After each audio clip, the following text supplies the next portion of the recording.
E aí pessoal, tudo bem? Eu sou o K, analista aqui da equipe do Já Invest e bem-vindos a mais um vídeo da nossa série Zerando Ibovespa, que é aquela série onde a gente vai trazer conteúdo e análise de todas as empresas listadas no Ibov. Então se você não quer perder esse tipo de conteúdo, já se inscreve aí no canal para você receber os nossos próximos vídeos e também deixa um like para ajudar a gente a chegar a mais investidores. Lembrando que esse vídeo aqui não é uma recomendação de investimentos, mas se você quiser uma ajuda de ideia de portfólio, acesso, carteira recomendada, a gente tem sim carteiras recomendadas e recomendações aqui de investimentos dentro do GA, é só você se tornar um assinante GA Pro, escaneando esse QR Code aqui, você vai direto para um site que você vai entender tudo sobre o que é ser um assinante GA Pro, né? O que você tem acesso, quais são as carteiras, como que elas funcionam. Vai lá, se você tiver alguma dúvida, chama a gente no WhatsApp que a gente consegue te ajudar. E a gente tem também aqui outras redes sociais que você pode acompanhar a gente, seguir e onde a gente gera também conteúdo, né?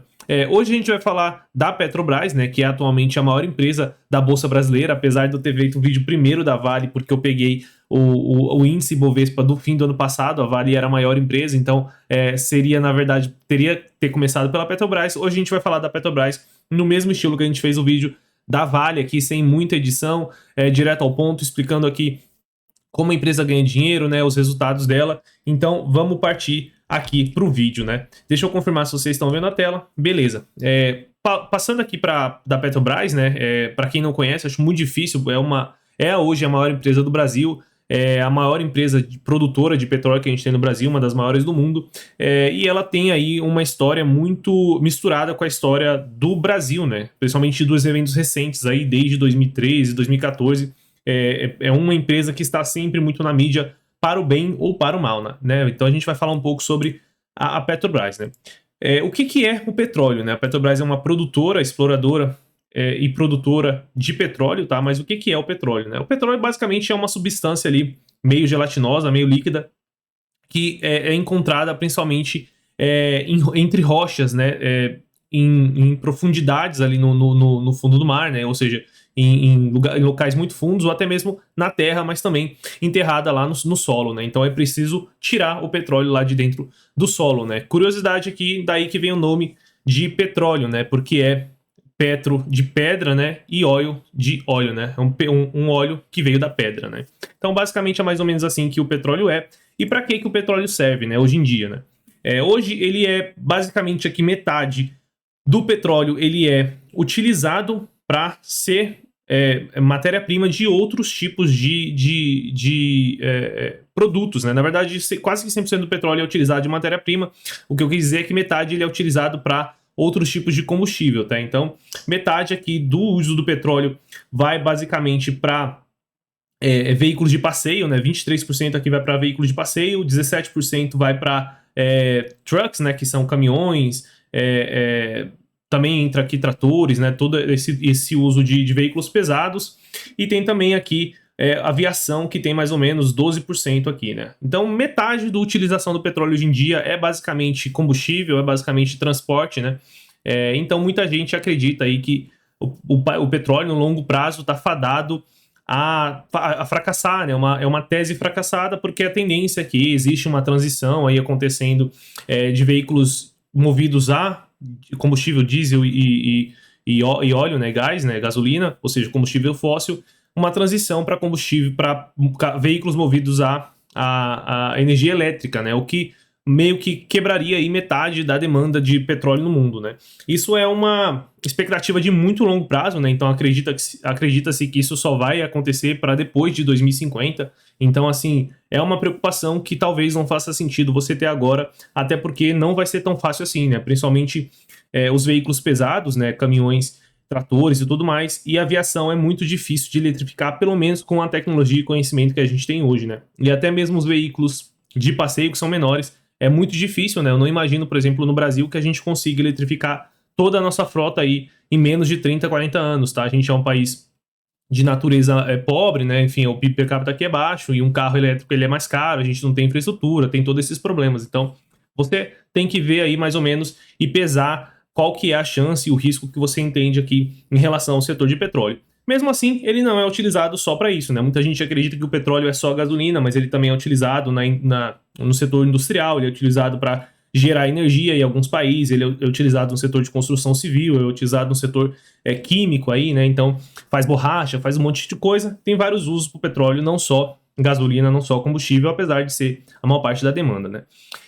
Hoje, quem são, onde estão, né, localizadas as maiores reservas de petróleo, né? Porque o petróleo ele é um bem natural, né, que é finito, e ele está espalhado aí pelo mundo, sendo que a maior parte das reservas estão em países que são considerados como um grupo de controle, né, que é a OPEC, que são países ali parceiros que controlam a maior parte das reservas mundiais de petróleo, né? Então 17% das reservas estão na Venezuela, por exemplo, então é um país muito abundante em petróleo, 17% na Arábia Saudita, 9% no Irã, e por aí vai, né? Então todos esses países aqui são os países da OPEP e eles dominam aí basicamente 80% do total das reservas de petróleo do mundo, não da produção, das reservas, né?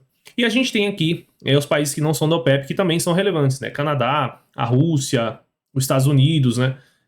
E outros que entra aqui o Brasil, né? Então o Brasil ele não é pertencente ao OPEP, mas também ele não tem uma reserva tão grande para ele ser um dos maiores do mundo, né? O Brasil ele é o 15º maior em reserva, mas mesmo assim ele é muito menor do que Arábia Saudita e Venezuela, que são dominantes, aí até mesmo o Canadá, né? Quando a gente olha o share da produção, né? Ou seja, aqui não somente os que têm o petróleo ali no seu território, mas quem mais produz. Hoje em dia, 16% da produção mundial, mais ou menos, né? Isso aqui é de 2018, mas não mudou muito, é os Estados Unidos. Então, os Estados Unidos é um país que produz bastante petróleo, tem a Arábia Saudita, a Rússia, e o Brasil está aqui no top aqui, né, dos maiores produtores de petróleo. Então, aqui você vê uma coisa interessante, né? Apesar da Venezuela ser aqui uma das maiores reservas do mundo, ela não aparece nos países mais produtores, porque a Venezuela não tem estrutura para produzir o petróleo que ela tem no seu território, né? Então, é um fato bem interessante, e o Brasil é o contrário, né? Apesar de ele não estar aqui no top 10, por exemplo, maiores reservas do mundo, ele está aqui no top 10 maiores produtores, né? Então aqui já dá um sinal para vocês que não têm essa noção de que o Brasil é sim um player importante nesse mercado internacional de petróleo, né? Um player que produz bastante, né? Em relação a todos os países produtores, né? Dentro do Brasil, né? Aqui desses 2,8% do total da produção, como que o petróleo é produzido, né? Não só no Brasil, mas no mundo. Basicamente, a produção de petróleo, né? Ela é dividida em 3 etapas, né? O que chama upstream, o começo, midstream, meio e downstream, final, né? O upstream é basicamente a exploração, né? Então, essas bacias, né? essas concentrações de petróleo, elas estão espalhadas pelo mundo, né? Nesse caso aqui pelo Brasil, seja em água ou no mar, e é preciso encontrá-las, né? Então, existem empresas que fazem esse trabalho de explorar, né? Então, elas vão tentar localizar aonde é que existe petróleo para poder produzir. Depois que faz, né, o processo dessa procura, dessa busca, encontra um local onde é viável a fazer a produção, entra a parte de produção mesmo do petróleo. E aqui a gente tem a produção que a gente chama de onshore, que é a produção na terra, ou seja, é a produção que está em terra firme mesmo, né, que é muito conhecido principalmente nos Estados Unidos, né, ficou muito conhecido nos Estados Unidos, que é aquela produção de shale oil, né, que a gente vê nos filmes, até em jogos aparece aquela máquina perfurando o chão e buscando o petróleo do chão. E a gente tem offshore, que é no mar, né? Então, também é muito conhecido nos filmes, mas principalmente aqui no Brasil, que ficam aquelas grandes plataformas perto de navios gigantes, tirando o petróleo lá de dentro da água, né? Então, explorou, buscou onde pode ser produzido, pode ser feita a produção na água ou na terra.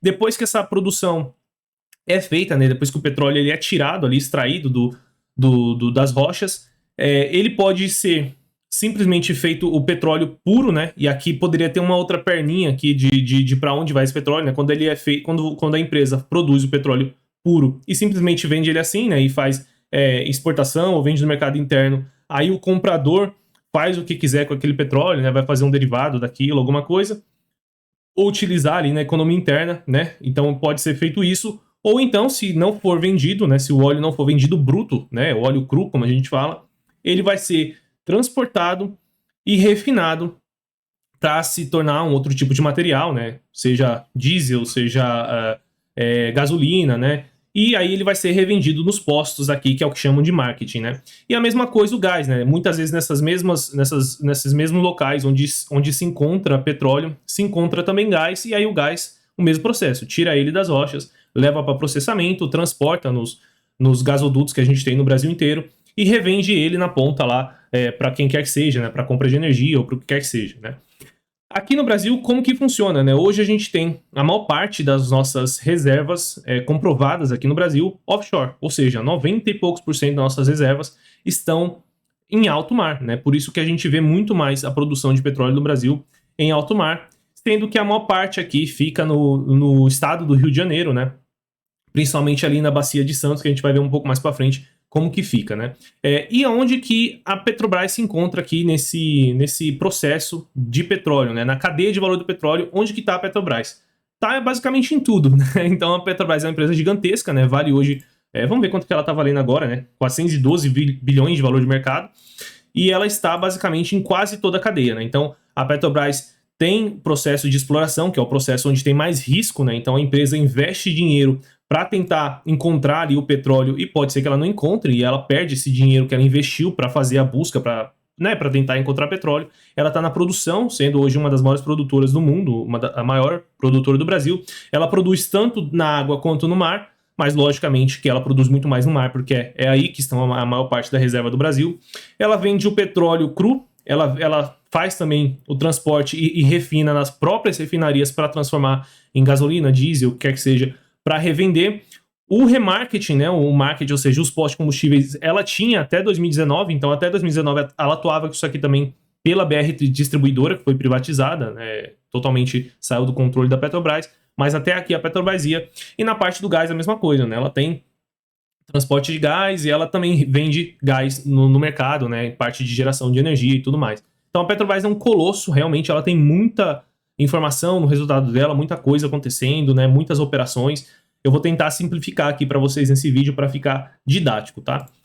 Seguindo aqui, quando a gente pensa no share de produção hoje do Brasil, né, esses números não estão atualizados, mas não muda muito, tá? Hoje a Petrobras, ela concentra mais ou menos 90 a 95% do total da produção de petróleo que a gente tem no Brasil, vem da Petrobras ou de parceiros que trabalham em campo junto com a Petrobras, né?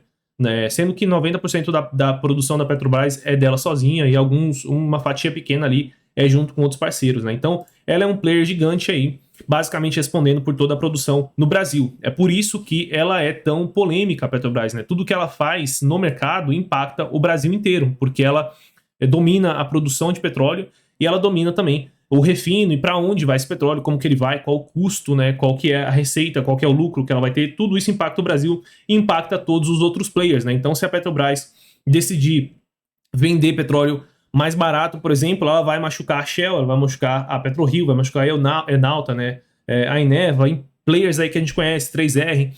Então, ela não pode fazer o que ela quer, a hora que ela quer, né? E tem toda uma questão ali de fair play com outros agentes do mercado, né? Então, é uma empresa gigantesca que ela acaba mexendo no mercado conforme que ela faz, por isso que a gente tem tanta polêmica toda vez que ela anuncia um programa novo de preços e esse tipo de coisa, né? Como a gente vê aí as notícias, né? Seguindo aqui, onde que estão as bacias produtoras, seja marítima ou terrestre, da Petrobras, né? Basicamente na região costeira, né? Como a maior parte da nossa produção é na água, né? Faz sentido que os campos ali produtivos estejam mais na região costeira aqui, próximo ao mar, né? Então, Bacia de Santos, Bacia dos Campos, né? No Espírito Santo, Potiguar, né? Quem conhece aí a 3R, né? A Recôncavo, né? Então, a região aqui próximo da Petro Recôncavo, né? E mais ou menos aqui que ficam os postos produtivos da Petrobras, né? Sendo que a bacia, essa região aqui, onde fica o pré-sal, né? A área do pré-sal, próximo à Bacia de Santos, Bacia do Campos e a Bacia do Espírito Santo, né? Ou seja, mais ou menos aqui, né?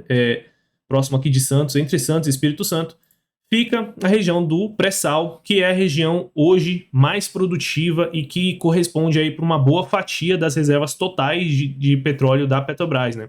Então o pré-sal ele foi descoberto no início dos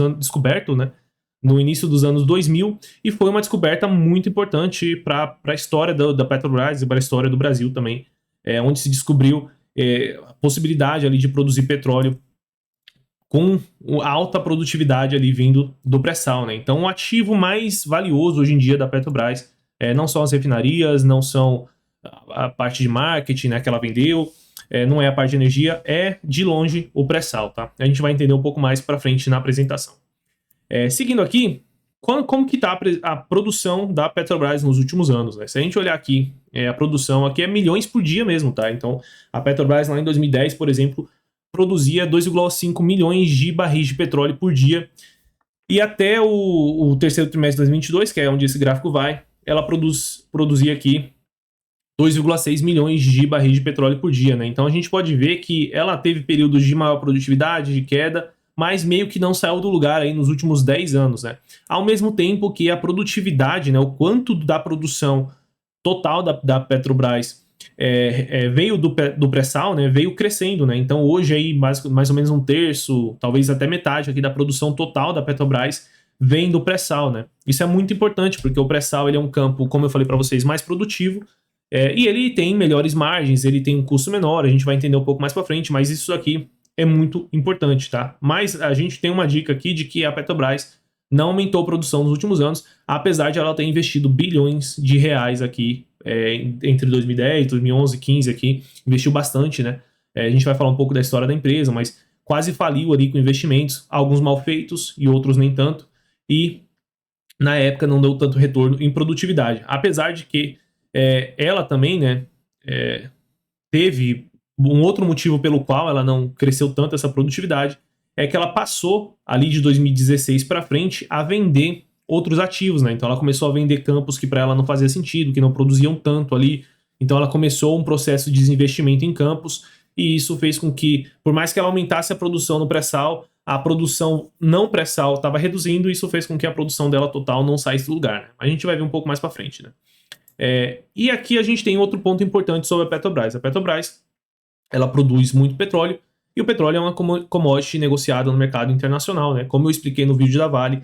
Então, o preço da commodity e o dólar vão impactar completamente no resultado da Petrobras, né? Então, se a gente olhar aqui o dólar, por exemplo, nos últimos anos, né? Desde ali do início dos anos 2000, 2003, ele já teve momentos onde ele estava negociado a 20 dólares. A gente teve momentos onde subiu bastante ali, né? No primeiro mandato ali do Lula, né, onde subiu bastante, a gente teve o boom das commodities, chegou a 140 dólares o barril, né, então a Petrobras teve muito dinheiro nessa época, foi daí que veio todo o dinheiro para bancar os investimentos no pré-sal, para explorar o pré-sal, para começar a produzir, então essa época foi muito interessante. Mas aqui em 2008, né, a gente teve a crise do subprime, então o preço caiu, isso daqui machuca os resultados da Petrobras, ela cai o lucro, né, aí a gente tem os ciclos do petróleo, né? Então a gente tem momentos onde ele sobe, onde ele cai, onde ele sobe, onde ele cai, onde ele sobe, onde ele cai. Então tem que entender, para quem for investir aí na Petrobras, que ela não controla o preço ali do principal produto derivado dela, né? Seja para produção no refino, ou seja para venda mesmo, né? Do petróleo cru, né? E a gente teve ali um momento interessante na pandemia, que foi onde os preços caíram bastante, porque todo mundo ficou preso em casa, então não tinha tanta demanda por petróleo, o preço do petróleo caiu bastante, e logo em seguida a gente viu um momento muito diferente na história, né? Onde a gente teve guerra, onde a gente teve um aumento de demanda, onde a gente teve cheque de estímulos fazendo com que as pessoas quisessem consumir cada vez mais, e aí não tinha produção que conseguisse suportar a demanda que veio muito rápida, e o preço subiu a níveis ali quase recorde, né? Apesar do nível não ter sido maior nos últimos anos em dólar, né? Como eu falei para vocês no vídeo de ontem da Vale, o que importa é o valor em reais, né? Quando a gente converte para reais, né? E eu trouxe aqui para vocês terem uma ideia, né? Então, aqui, né? Só para a gente ter uma ideia, de 2019, deixa eu pegar aqui 2019, que foi antes da pandemia, até o pico ali, o preço do petróleo subiu 70% em dólar, né? Então vamos ver a diferença quando a gente olhar em reais, né? Aqui em reais, a gente consegue ver o preço de novo do petróleo, né? A mesma coisa, só que dessa vez em reais no mercado, né? E a gente consegue, se a gente pegar aqui de 2019 até o pico ali, a gente vai ver que subiu bem mais, né? Tinha subido 70% em dólar, 116% em reais, né? Depois da conversão e de tudo, né? Então, o dólar vai impactar. A alta do dólar faz com que o preço daquela commodity suba ainda mais no nosso mercado interno. Então, se a gente tiver uma queda do dólar, por exemplo, a Petrobras perde dinheiro porque o produto que ela vende está valendo menos, né, na moeda da qual ela negocia, né? E quando a gente coloca aqui a Petrobras, o gráfico aqui da Petrobras versus o gráfico do petróleo em reais, a gente vai ver que os dois têm uma correlação muito próxima, né? Então, quando sobe o preço do petróleo, sobe a Petrobras, cai o preço, cai a Petrobras, sobe a Petrobras, cai, né? A gente vai ver que eles são muito parecidos, né? Aqui deu uma descolada, né? O preço do petróleo em reais caiu e a Petrobras subiu, talvez porque o mercado entenda que o preço do petróleo caindo tira a pressão da Petrobras repassar o custo para o brasileiro e reduz o risco político da Petrobras. Então, é interessante como a Petrobras ela funciona diferente de uma outra petroleira. Se a gente pegar aqui a PetroRio, a correlação vai ser muito mais certinha, né? A Petrobras não tem esses ajustes, porque o mercado ele coloca na conta também o risco político na Petrobras, mas a gente vai falar um pouco mais disso para frente, né? Então, um outro ponto importante aqui para a gente ter ideia é justamente o impacto aqui da commodity do Brent, né, nos resultados da Petrobras, né? Se o Brent cai, ela ganha menos dinheiro. Se o Brent sobe, ela ganha mais dinheiro. Mas no vídeo da Vale, né, e até no vídeo do setor de petróleo que eu já trouxe aqui no canal do GA, eu expliquei que as empresas, né, mesmo que vendam commodities, elas podem ter vantagens competitivas e duas são as principais vantagens competitivas de uma empresa de commodity. A primeira é o custo, né? Então a empresa pode ter uma posição muito favorável no global, né? Ou seja, pode estar no melhor país para produzir aquela commodity, que é o caso da Klabin, né? Que tem as melhores florestas do mundo para produzir, então ela tem muito mais produtividade, o custo dela é menor, né? Tem vários motivos para ter um custo pequeno, ela pode estar muito mais próxima dos seus clientes, que é o caso da Austrália com o minério de ferro, como a gente viu ontem, ela está muito mais próxima da China, então o custo dela é menor. Mas aqui no petróleo a gente tem uma classificação de custo que chama lifting cost, que é o quanto que custa de tirar o petróleo, seja da água do mar, levar ele para cima, né, que é a operação de upstream, até o preparo para transporte dele, né? E aqui a gente tem mais ou menos os maiores produtores e o quanto que custa hoje, levando em consideração o custo total, o custo de tirar, né, impostos e outros custos de transporte ali até chegar na parte de refino ou até chegar no cliente final, né? A gente tem aqui a maior empresa que tem, o maior país, na verdade, que tem essa maior vantagem competitiva de custo é a Arábia Saudita, né? O custo total dela de Brent, né, o custo total dela de lifting cost em dólar por barril é 20 e poucos dólares, 22, 23 dólares, né? E a gente tá vendo o que hoje? Um Brent aí na casa de 75 dólares. Ou seja, hoje a Arábia Saudita está ganhando muito dinheiro com o petróleo na casa de 70 dólares.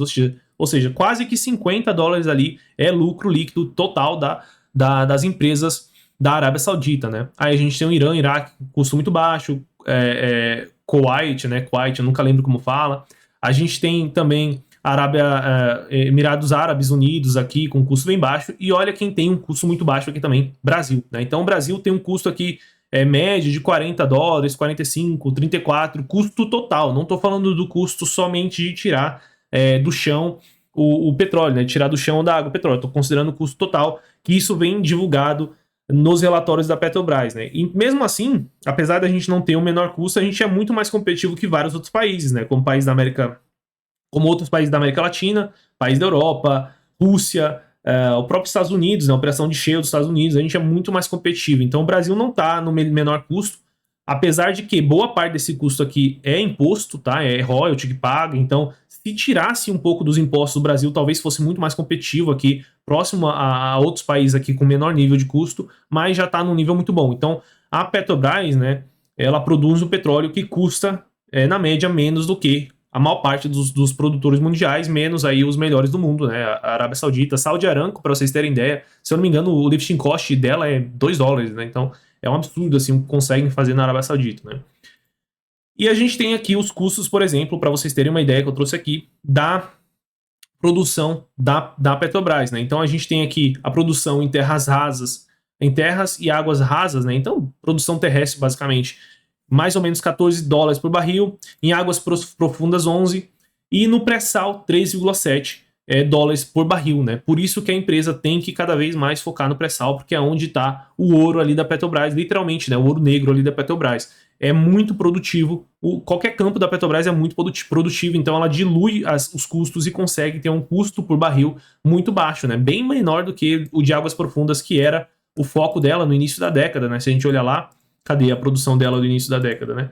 Olha aqui, águas profundas. Então, Aqui ela era uma empresa e quando começou a entrar o pré-sal, ela começou a ficar cada vez com uma margem melhor, ou seja, um EBITDA cada vez maior, né? Custos menores, margem maior, mais dinheiro sobrando na mão dos acionistas no fim do dia. Por isso que ela tem que ter cada vez mais produção vindo do pré-sal, né? E aqui é o que eu falei para vocês, o custo total, né?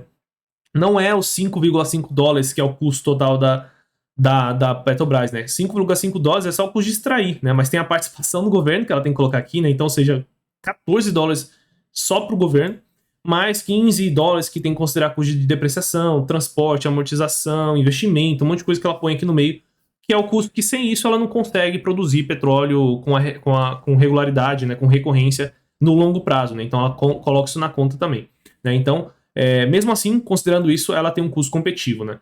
Qual é a outra vantagem competitiva que a gente tem numa empresa de petróleo? A gente tem também a qualidade da commodity, né? Seja no papel, seja no minério de ferro, em qualquer coisa, qualquer commodity que seja, também tem a vantagem competitiva da qualidade, né? E quando a gente olha aqui a qualidade de petróleo que a gente tem no Brasil, né? Aqui é mais ou menos um gráfico onde quanto mais à direita e quanto mais embaixo, mais leve, mais de melhor qualidade, mais versátil é aquele petróleo, e quanto mais para cima e à esquerda, né? Ou seja, nessa região aqui, menos versátil, mais pesado, esse petróleo, né? Ou seja, quanto mais próximo aqui, ele vale menos, quanto mais próximo aqui da direita, na parte de baixo, ele vale mais, né? E olha onde está o petróleo aqui, das regiões, das bacias ali do pré-sal da Petrobras. Então aqui no melhor nível do mundo, um dos melhores níveis do mundo de qualidade, né? Então, não são os campos aqui da Petrobras, né? É o campo esse campo peregrino é de outra empresa, esse Rancodor aqui é de outra empresa, mas são muito próximos das bacias ali onde estão a Petrobras. Então, a qualidade é muito parecida, né? Então, não consegui encontrar esse gráfico aqui com a Petrobras, mas é muito parecido, né?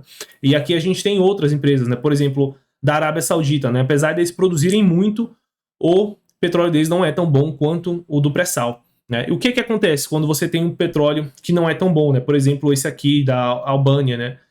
Ou do Canadá. Você tem um desconto, né? Você não vende o petróleo no preço que está aqui, né? O preço que está no Brent, por exemplo, de 75 dólares. O Canadá, eles vão vender a 60, vão vender a 55, porque o deles não é tão bom quanto o Brent, que é esse petróleo aqui embaixo, aqui que está ok, né? Que é a referência mundial, né, de qualidade. Então, quanto mais próximo do Brent, mais próximo do preço do Brent, ou até mesmo com um prêmio você consegue vender, né? Tem que descontar também transporte, tem um monte de coisa que desconta aqui. Então a Petrobras, ela consegue vender muito próximo ao preço do Brent e ela tem um custo baixo em relação aos players e competidores internacionais, né? Então, ela tem sim vantagens competitivas na produção de petróleo, isso que eu queria deixar claro para vocês, né? Aqui a gente vai passar um histórico rápido aqui do passado recente da Petrobras antes da gente entrar nos resultados da empresa, porque é importante, senão não vai dar para vocês entenderem o que eu vou falar durante o resultado, né? A Petrobras, ela lá em 2014, 15, 16, né, ela deu bastante prejuízo aí, justamente porque ela foi utilizada ali basicamente em 2014 e 15 como uma empresa de políticas públicas ali para o governo, né? O governo na época do PT, né, era o segundo mandato da Dilma, e a gente teve uma alta muito forte no petróleo, né? Deixa eu ver se consigo mostrar aqui isso para contar a história, fica até mais fácil, né? A gente tem um gráfico aqui, né? Então, em 2014, 15 ali mais ou menos, a gente teve uma alta muito forte do petróleo, na verdade 2011, né? 2011 até 2014, aqui 2013, a gente teve uma alta muito forte do petróleo e foi decidido na época não repassar os custos pro consumidor final aqui no Brasil. Então a Petrobras, né, ela tem a operação de produção de petróleo e ela vende para o mercado internacional, né, exporta esse petróleo, e ela tem também a produção e refino próprio, então ela produz e faz o refino, mas para fazer o refino ela importa também bastante petróleo do mercado estrangeiro, né, americano, chinês, tanto faz, e ela paga no preço internacional. Então ela estava aqui em 2011, 12, 13 pagando 100 dólares por barril. Só que na hora que chegava aqui no Brasil, que ela ia vender a gasolina, ela não vendia para cobrir os custos de comprar, de importar esses barris de petróleo por esse valor aqui tão alto. Então ela começou a acumular ali despesas, né, e prejuízos ali dessa operação até que ela começou a se endividar, não conseguiu pagar as contas, então encheu de dívida, porque também estava fazendo investimentos muito errados, muito ruins, né, e não produtivos na época. Isso fez com que em 2014, 15, 16 ela desse muito prejuízo, ficasse muito endividada, né? Acho que a gente consegue até ver aqui no GA, né? Mais ou menos a dívida dela ali em 2016, né? Chegou a uma dívida líquida sobre EBITDA aí de 5, 6, 7 vezes em 2015, foi tentando reduzir ao longo dos anos. Então, numa história recente aqui da Petrobras, né? Teve esse momento aqui que foi muito difícil. E em 2016, pós impeachment da Dilma, a gente teve o governo Temer, né, que assumiu e começou uma série de mudanças ali no controle e na gestão da Petrobras. Então, um foco em vender ativos para focar ali no pré-sal, para focar naquilo que realmente importa, também para sanar as dívidas, porque a empresa estava com bastante dívida, né?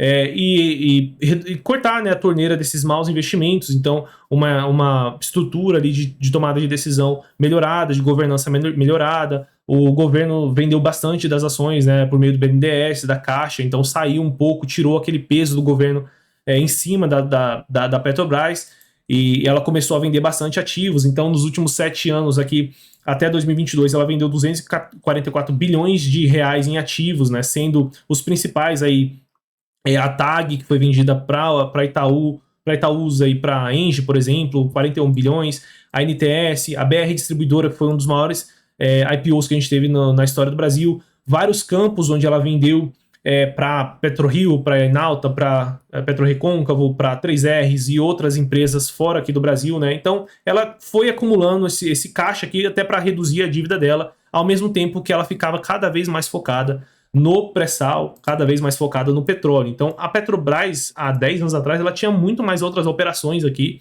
dentro do guarda-chuva dela, né? E hoje ela é uma empresa bem mais simples, bem mais enxuta, apesar de que, na minha visão, poderia ser até mais, né? Vendeu refinarias, né? Vendeu muita coisa. E ela conseguiu fazer esse turnaround, né? Então, reduziu bastante as dívidas ali.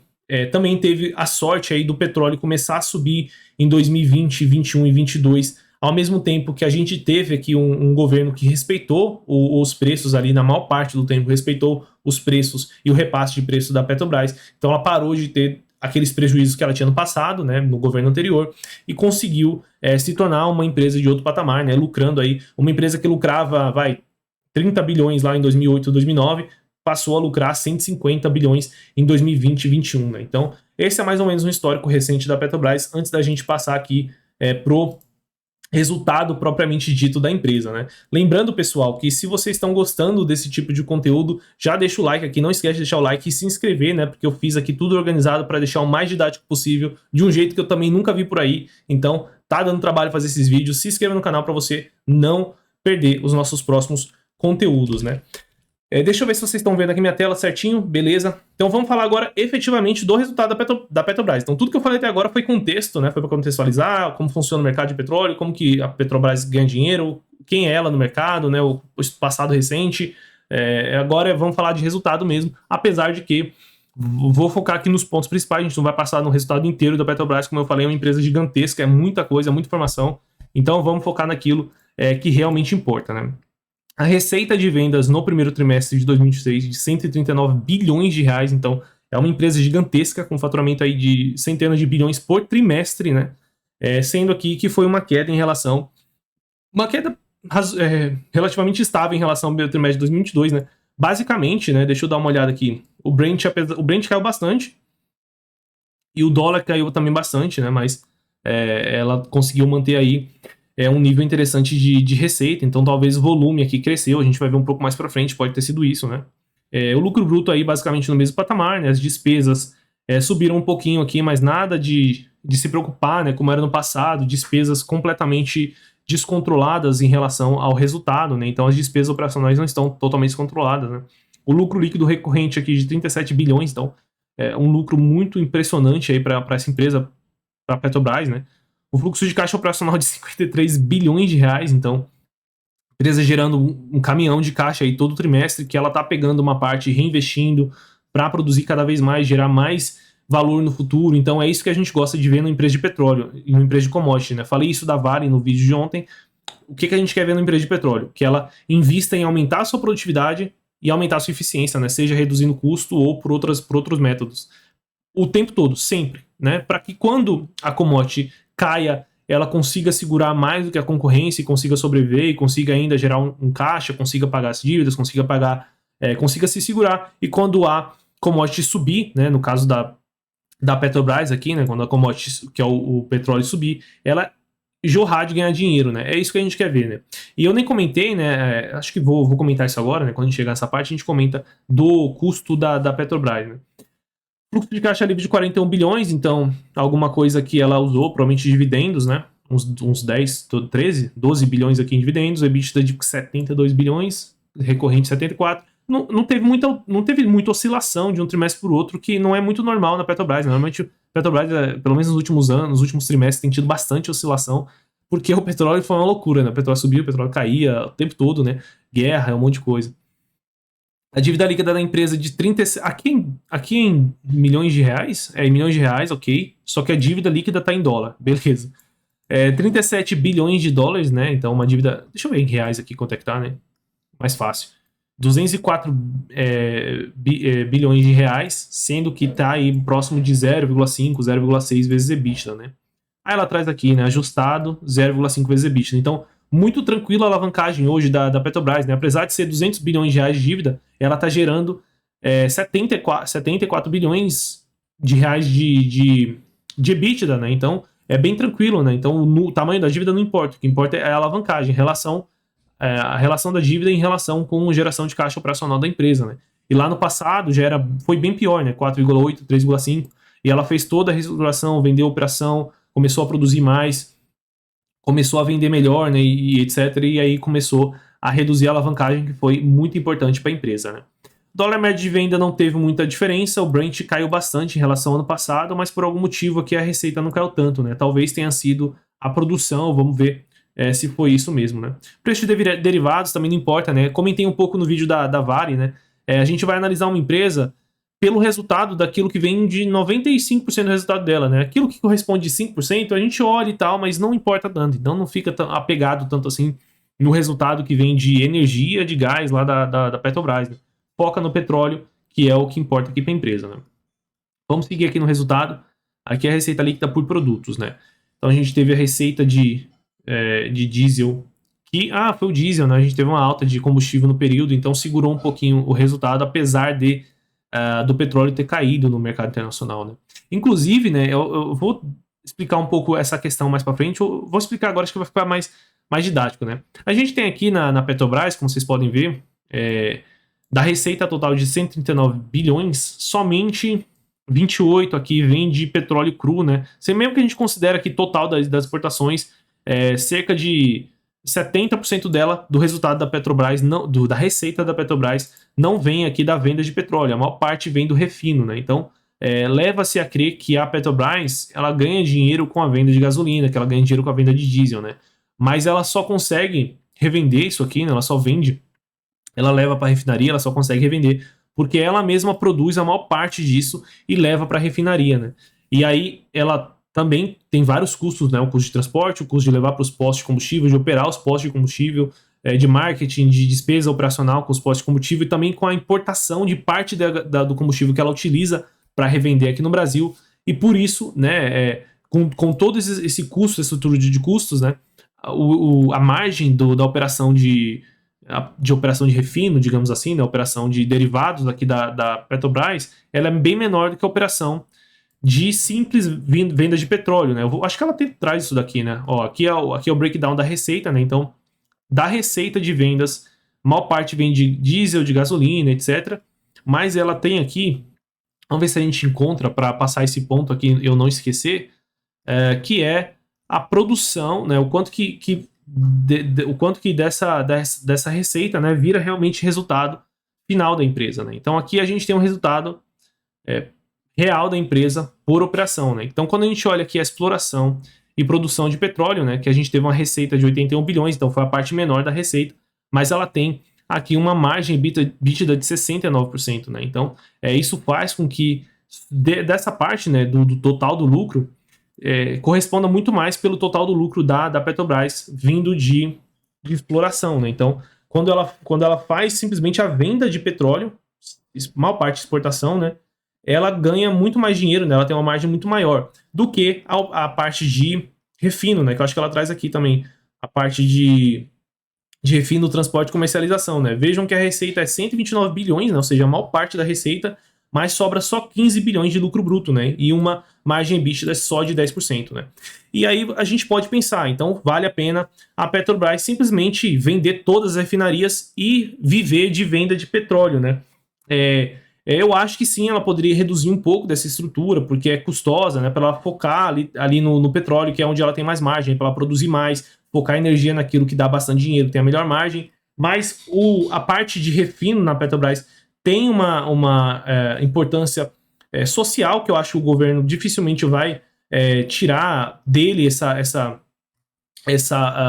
opção dele, enfim, amenizar ali o aumento de um possível custo da gasolina no momento que o petróleo sobe, mas também tem uma importância estratégica para a Petrobras, tá? Que pouca gente fala, né? Se a gente olhar aqui, por exemplo, em 2009, que eu trouxe para deixar o exemplo mais claro para vocês, em 2009, né, a Petrobras ela teve um lucro líquido aqui de 28 bilhões, né, versus 38 bilhões, 33 aqui em 2008, né? O que aconteceu? Né? Se a gente olhar o resultado da empresa, ela dividia basicamente igual hoje, né? Então ela tem aqui o resultado separado, por exemplo, ó, da parte de exploração e produção, ou seja, a venda de petróleo na época da Petrobras caiu de 37 bilhões de lucro para 19, né? Isso porque em 2009, crise do subprime, o petróleo caiu 50%. Então a Petrobras deixou de ganhar muito dinheiro aqui em 2009. E aí que entra a importância da parte de refino da Petrobras dentro da estratégia de longo prazo da empresa. Se a gente pegar aqui agora o resultado da parte de refino lá em 2009, a gente vai ver o completo oposto, né? Em 2008 deu prejuízo, em 2009 deu 13 bilhões de lucro, o que fez segurar o lucro da empresa naquele patamar de 30 bi em 2009. Isso por quê? Caiu o preço do petróleo e a Petrobras ela importa petróleo para poder revender aqui no Brasil, né? Para poder distribuir aqui no Brasil. Então, se cai o preço do petróleo, né, ela perde dinheiro na ponta de revenda, onde ela revende o petróleo cru, mas o custo dela de revender no combustível nos postos aqui no Brasil fica bem mais barato, né? Então, ela consegue ganhar uma margem maior. Então, naquele momento onde o petróleo cai, a área de refino, o setor de refino ali, a linha de negócio de refino dentro da Petrobras serve como uma proteção, serve como um hedge ali para o momento que o petróleo cai. É por isso que, por exemplo, nesse trimestre a gente teve uma queda no preço do petróleo, né? Eu não sei se deixa eu encontrar lá o lugar que a gente estava, né? A gente teve um Brent que caiu de 101 dólares para 81 dólares e a receita dela continuou basicamente a mesma, lucro bruto basicamente o mesmo, né? Apesar de o lucro líquido aqui ter sofrido um pouquinho, mesmo assim ela conseguiu segurar, né? Então imaginem se ela não tivesse a parte refino. Ela teria agora no primeiro trimestre de 2023, com certeza dado um lucro aí, por exemplo, metade, não metade, né, mas vai 30, 40% abaixo do lucro de 2022. Então, a parte de refino na Petrobras tem importância social e tem também importância estratégica para a empresa, tá? Então, isso aqui eu queria explicar antes da gente seguir no resultado, né? Então, expliquei aqui, né, apesar da receita dela vindo, a maior parte da receita vindo dos derivados, a margem dela boa mesmo tá na venda de petróleo. Então, quanto mais ela vender petróleo, melhor as margens da empresa. Vamos seguir aqui. Aqui o breakdown, né, de como que ela vem da parte de petróleo. É uma parte diesel, né? Brasil, país que tem bastante caminhão, né? Então gasta bastante diesel. Aqui os países, né, para onde ela exporta, a maior parte da China, mas não é tão relevante isso, porque ela pode exportar para outros países caso a demanda da China caia, né? Não é como se ela assim, não tivesse nenhum outro comprador para comprar que não fosse a China, né? É para a China, provavelmente porque já é rota de entrega dos navios e tal, mas não é muito importante isso daqui, né? Aqui é o custo, né? Então vejam como dos custos do custo de produção da Petrobras, o petróleo é parte relevante do custo de produção da Petrobras, né? Então, custo de produção aqui ó, parte do petróleo, 32 bilhões, né? Então, ela também tem o próprio petróleo como um custo de produção. Vamos seguindo aqui a parte de despesas operacionais. Despesas, cadê? Despesas basicamente flat aí ano a ano, né? O que subiu bastante aqui? É difícil até de ver, né? Tanta linha que tem nos gastos, né? Gerais administrativos, mais ou menos flat. Despesa de venda, mais ou menos flat. Outras despesas, foi um pouquinho de tudo ali, foi subindo. Aqui ela compara, né? O primeiro TRI com o primeiro TRI. é nada muito relevante, né? Um pouquinho de tudo foi subindo e deu um aumento aí de 2 bi, mas se a gente pega esses 13, né? Quanto que foi a EBITDA dela? Eu já esqueci.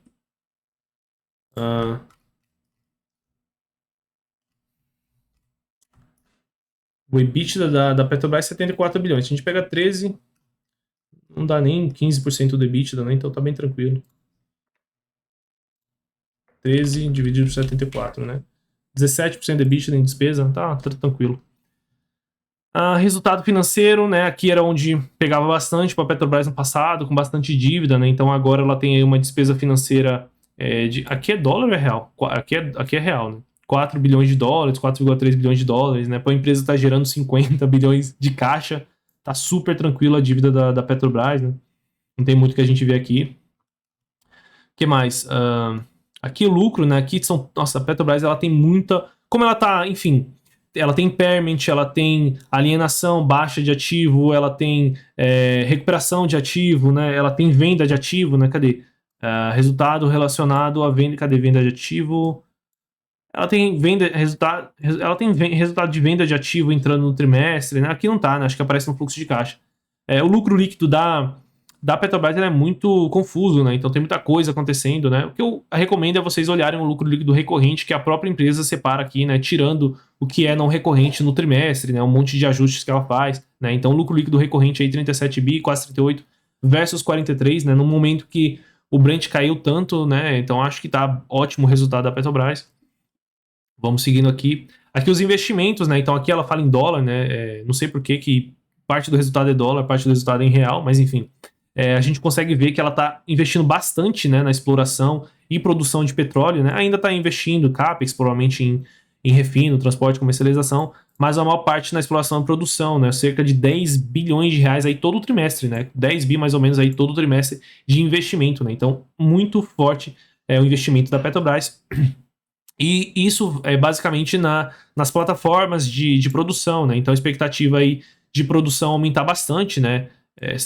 Nos próximos anos, né? Então, só desse investimento aqui, 150 mil por dia, mais 80, mais 180, né? Mais 180. Teria que fazer esse cálculo aqui para ver quanto que vai aumentar no total, né? Hoje ela produz mais ou menos quase 3 milhões de barris, né? Que a gente tinha visto. 50 mais 80, mais 180, mais 100, mais 25, mais 180.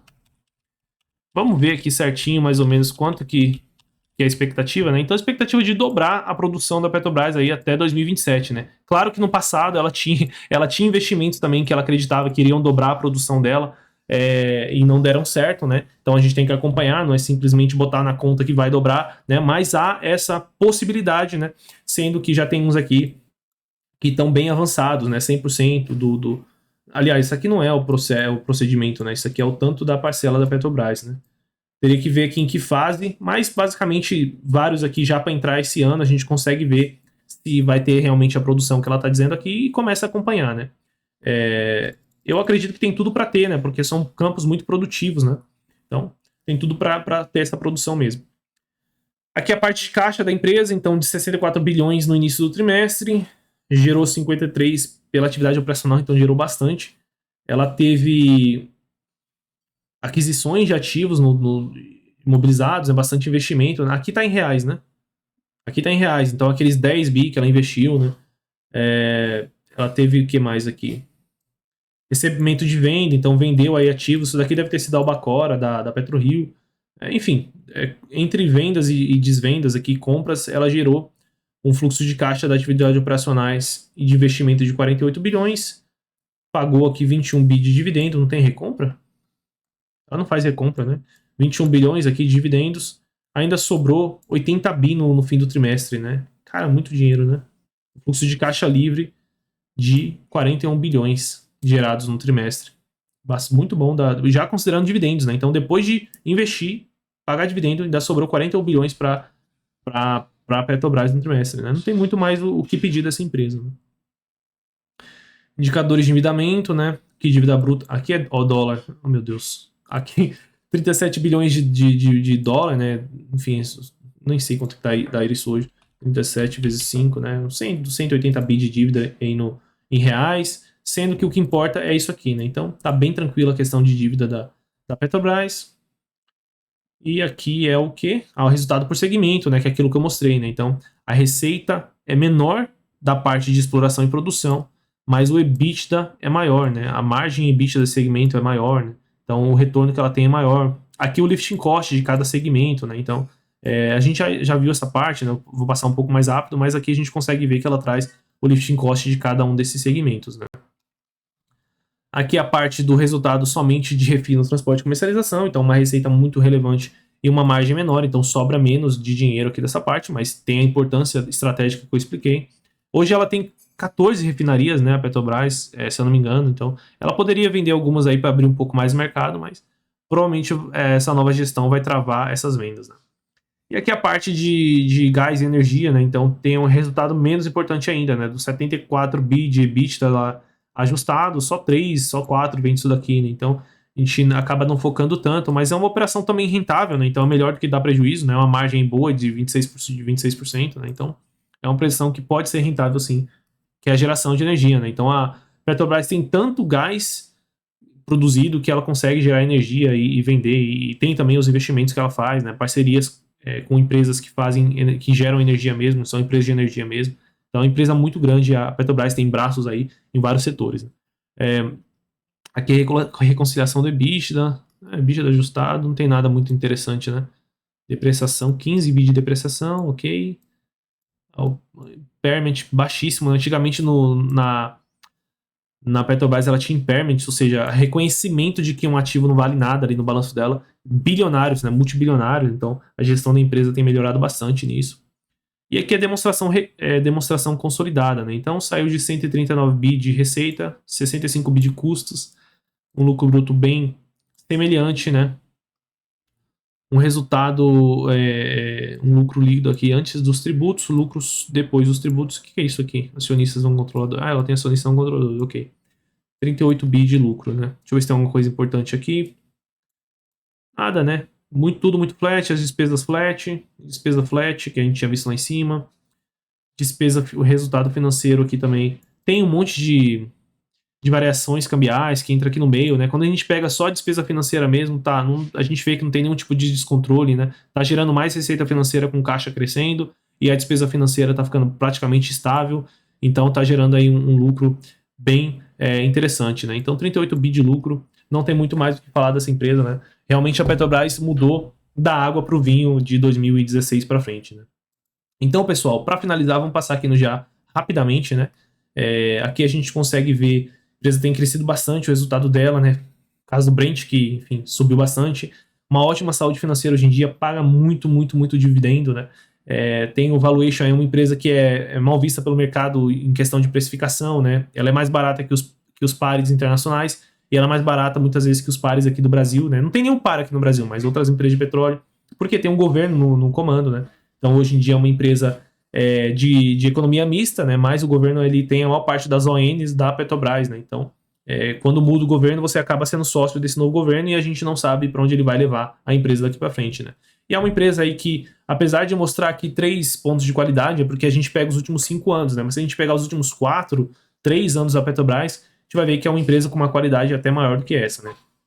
Aí o resultado que a empresa deu nos últimos anos, vamos seguir aqui, então, receita crescendo bastante, lucro crescendo bastante, mais ainda, então ficou mais rentável a Petrobras, uma boa margem bruta para o setor, uma boa margem líquida, uma dívida tranquila, uma empresa super barata, mega barata mesmo, né? Então, deixa eu ver o PL aqui da Petrobras. Mais ou menos ali em 2019 era quanto? Cadê? 2019. Então ela chegou a ter 10, 12, 13 vezes lucro em 2019 e hoje o mercado paga somente 1, 2, né? De tanto medo que o mercado tem do governo, né? É impressionante o quanto que o mercado desconta assim, de risco da Petrobras, né? Dividend yield aí de 62% não é nem porque ela pagou tanto assim. Ela pagou sim a geração de caixa dela, mas nada exagerado, né? É porque ela tá muito barata mesmo. Aqui a gente consegue ver os resultados, né? Então, uma receita que saiu de 282 bi para 638 bi, né? Vamos pegar esse aqui que não teve prejuízo, né? Esse aqui, que é 2018, que é um resultado mais ajustado, né? 310 bilhões de receitas veio para 630, então dobrou a receita, enquanto que o lucro líquido aqui multiplicou por 5 vezes, talvez, né? Aliás, mais que 5 vezes, né? 7 vezes, nem sei, deixa eu ver certinho aqui. 182 dividido por 26. 7 vezes, exatamente. 7 vezes a multiplicação do lucro. Então o lucro multiplicou muito mais que a receita, porque a empresa ficou muito mais saudável, muito mais bem gerida, a margem EBITDA subindo, a margem líquida subindo, a empresa mais rentável, o ROI subindo. A dívida não é problema, quando a gente viu, geração de caixa muito impressionante mesmo. E um pagamento de dividendos aí que deixa qualquer investidor contente aí, né? R$14 por ação, chegou a pagar mais de 50% de dividendo ano passado, né? Então é uma empresa ótima pagadora de dividendo, né? Para finalizar aqui, vamos dar nossa nota para a empresa. Para o setor, eu vou dar nota 3, né? A mesma nota que eu dei para o setor, para análise da PetroRio, para 3R que a gente tem no canal, porque o setor de petróleo ele é ainda muito importante no mundo todo e ele tem uma demanda, querendo ou não, ali garantida por décadas, né? Então ele tem uma volatilidade menor do que o petróleo, o minério de ferro que a gente falou no vídeo da Vale, né? Então, na minha visão, ela é uma commodity mais sustentável do que o minério de ferro. Então, uma nota 3, apesar de que ela é menos do que o papel, né? Então, o papel teria uma nota 4, petróleo nota 3, né? Governança da Petrobras, eu vou dar uma nota 2, tá? Tô esse tempo todo falando bem da empresa, da mudança e de tudo. Por que a nota 2, né? Primeiro porque a empresa tem, querendo ou não, você é sócio do governo, principalmente do governo federal, né? Então, a empresa pode ser utilizada como meio aí de política pública, né, e não favorecer o lucro no longo prazo, que é o que os acionistas querem, né, como aconteceu lá em 2016. Cadê a imagem? Agora é tanta coisa que eu trouxe aqui que tá difícil até de achar, né? Deixa eu passar uma por uma que a gente vai achar.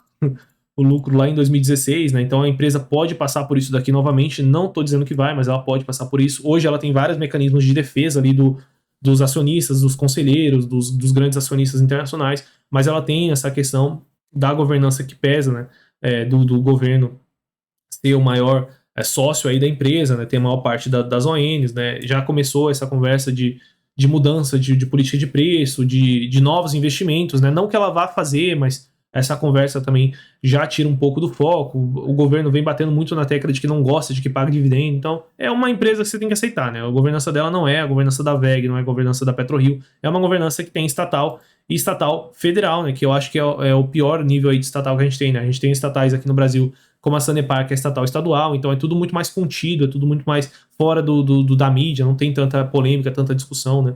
Envolvendo a empresa, né? Agora, a empresa Petrobras hoje, ela é também, assim como eu dei para Vale ontem, uma nota 8 no mínimo, né? Então a empresa gera muito caixa, paga bons dividendos, tá barata pelos históricos de múltiplos. A empresa que tá crescendo receita, tá investindo onde tem que investir, que é no pré-sal, onde vai ficar mais rentável a empresa, né? Ela tem uma operação ali protetiva do refino, tem um CAPEX ali que tá cabendo na geração de caixa, cara, receita subindo, lucro subindo. É uma empresa muito mais madura, assim, mais enxuta ao mesmo tempo, então vendeu tudo que não era core dela, né, por necessidade, mas deu certo. Então é uma empresa hoje que nota 8, né, a gente só não dá nota 9 para Petrobras aqui, porque ela ainda tem um monte de refinaria que talvez não faça sentido ela ter, ela poderia reduzir, né, ela tem ainda que investir, expandir ali no pré-sal. Tem essa questão do preço do combustível, que ela não pode vender o preço que ela quiser, né? Então, isso faz com que ela tenha uma certa fragilidade ali. Mas é uma empresa muito boa, muito bem gerida hoje, né? Não, claro que não é tão gerida quanto a PetroRio, né? Deixa eu ver a nota que eu dei para a PetroRio aqui, só para não cometer nenhuma injustiça.